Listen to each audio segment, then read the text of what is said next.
Com que ja no teníem república, no teníem res, vam perdre moltes coses, moltes llibertats, oi? Va ser uns anys molt tristos, nena. Soc nascuda del carrer Teulat, que ja era tota la meva família, la meva mare ja era filla d'aquí. La Rambla estava cerrada. Vaig néixer en una travessia de la Rambla, però quan tenia 3 anys i mig ens en vam anar d'aquí al centre i ens en vam anar al carrer Pujades a l'altura d'Espronceda. Una altra fàbrica. Era estretec i allà tot això era estret. I molts passatges. A Can Saladries era molt gran, hi havia moltes empreses. Aquesta que ara hi ha al casal, que ara diuen Can Saladries, però la fàbrica es deia Mir, Rubin i companyia. Aquí és el que fem al gimnàs. I vaig estar-hi 25 anys fins que van tancar. Era l'any 71 quan van tancar. Llavors jo, per aquí, amb una que era del sindicat que tenia fills petits, amb ells vam escapar per aquí, que la fàbrica arribava fins allà, per no anar amb els camions a anar al front, a fer trinxeres. Aquí vam venir l'any 2004, que el van inaugurar, el novembre va fer ara 6 anys. Aquí teníem més puesto per tot, pel gimnàs, per poder estar a la tarda un rato, o sigui que hi hem guanyat.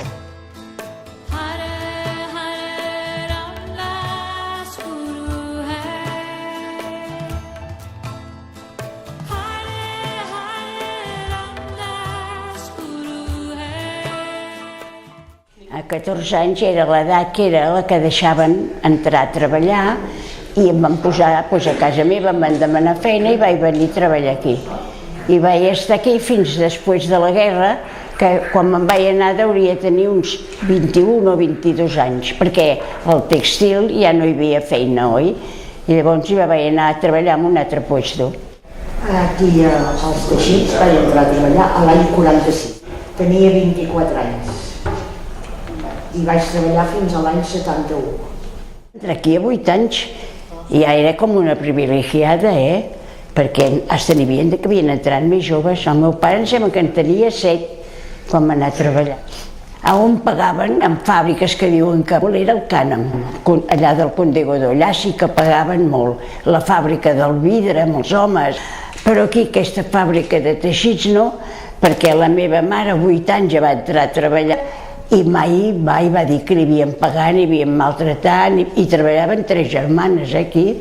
Els homes van tenir que anar, els van anar cridant, se n'anaven a la guerra, només va quedar el mecànic perquè era un senyor gran, el director i els altres dones. Sí, no van fer falta els homes. El meu pare de la CNT, que ell era metal·lúrgic i jo era tèxtil. La meva mare sí que era molt de llegir els diaris i era una miqueta així, una miqueta d'extrem, de llegir els diaris i posar-ho de la política al meu avi, però a casa no, a casa érem molt pacífics. Faria 3 anys que treballava quan va estallar la guerra. Quan la guerra que manaven els treballadors, el comitè d'empresa i tots aquests, hi va haver molt bona convivència amb tots, inclús teníem el mateix director d'abans de la guerra, perquè era una persona molt persona. Jo, el que m'explicava, perquè llavors jo era molt joveneta, oi? I va estar, ja dic, amb la guerra també, va seguir treballant aquí ella, que passaven els bombardejos i tot el que passava, però no va deixar de treballar, oi? Quan es va acabar la guerra, va seguir fins que, ja dic, després va ser quan més endavant em va demanar feina per mi, oi? Abans d'acabar la guerra, aquí a Barcelona, el dia que van entrar els nacionals, automàticament tothom estava despatxat. Eren a les 6 de la tarda i ja ens van dir que demà ja no valien ni els diners. És a dir, que ens van deixar sense diners i sense feina. Llavors tu havies d'anar a l'empresa i si l'empresa et tornava a agafar bé i el que l'empresa li tenia mania o el que fos, ja no l'agafaven. Perquè com que entre els que se'n van anar i els que els van matar pobrets al corona o el que sigui, però Déu-n'hi-do la gent que va arribar a morir i van marxar molts. També em van posar a treballar, encara que guanyaves poquet, però anaven fent però restringint, clar, perquè tot estava, l'altre perro estava molt car tot, si volies comprar alguna cosa. L'oli, 52 o 54 pessetes al litro, era d'estraperlo, clar. Perquè de racionament, res de res. Sí, i el pes d'estraperlo, però no tot. I esclar, doncs la cosa anava justa. La meva mare, no sé si guanyava 35 pessetes a la setmana. El meu pare, que cobrava mesos, cobrava, no sé si eren unes 300 pessetes al mes, el meu pare.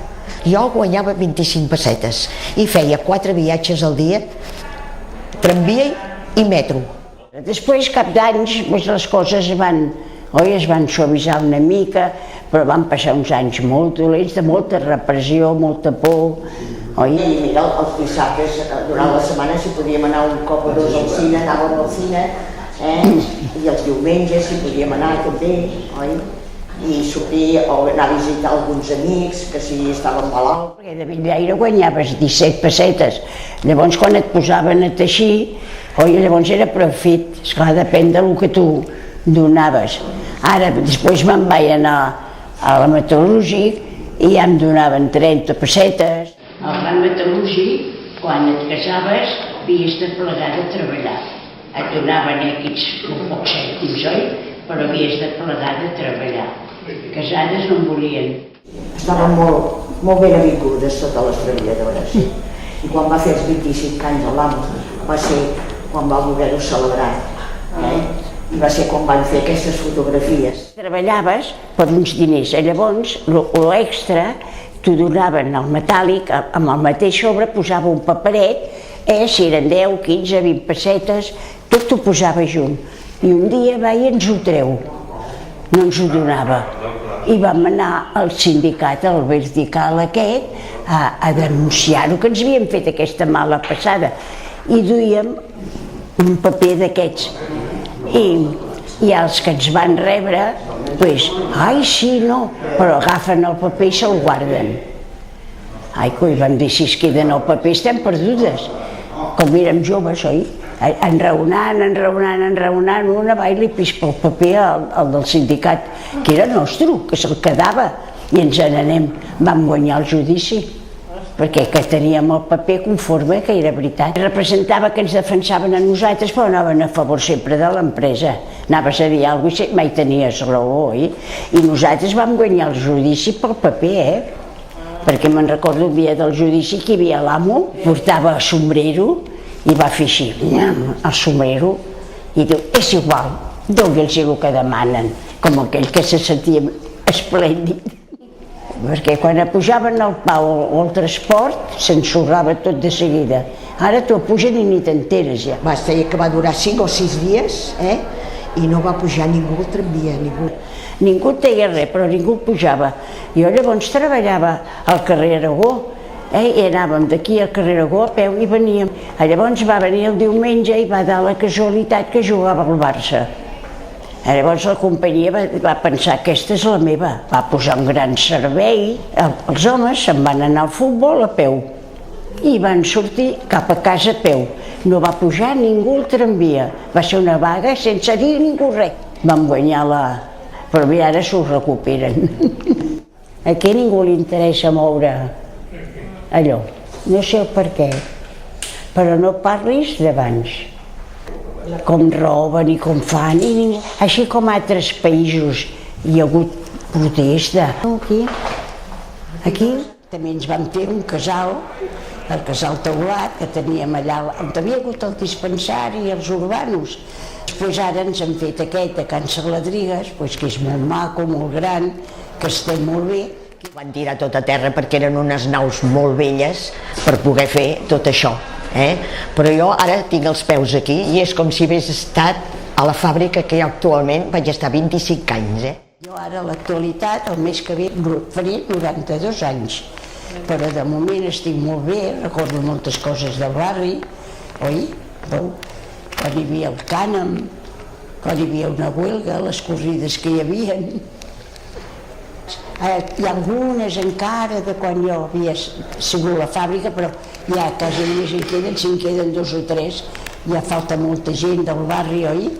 Perquè quan vull preguntar alguna cosa ja no trobo ningú de la meva d'allò, em trobo perduda.